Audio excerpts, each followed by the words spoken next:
o tigulang na musukol pa. Kining akong lola bisan pa og 90 na. Diris among balay daghan yun ang mamisita. Daghan ang nanguyab mga patanon para ba. Gipildi pa gayud niya ang mga dalaga.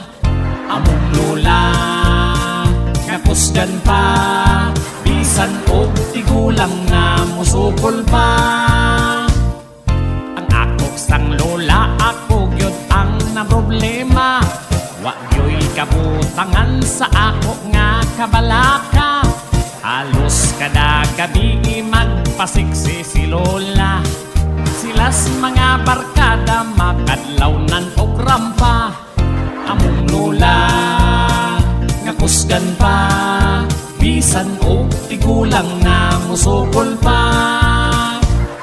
Pero mas grabe yun kining ako ang nalula. Tanan nga nang uyab, tanan gipang subot niya. Bisan tigulang na doon na pa siya'y ikabuga. Lupigon pa ang batanon sa sex appeal niya. Among lola kusgan pa, bisan o tigulang na musukol pa. Kung ang ilang uyab sad ang atong istoryahan, uyabs akong lola di maihap sa kadaghan. Kay kung atong ipunduhag yun to kabaryuhan, akong gisuwayag ihap ako nabuntagan. Among lola kusgan pa, bisan o tigulang na musukol pa.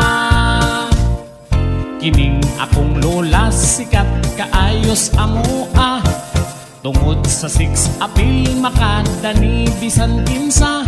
Pero sa 6 apil mas grabe gyud akong lola. Daghan ang nag-away para maangkon lang siya. Among lola kusgan pa, bisan o tigulang na musukol pa.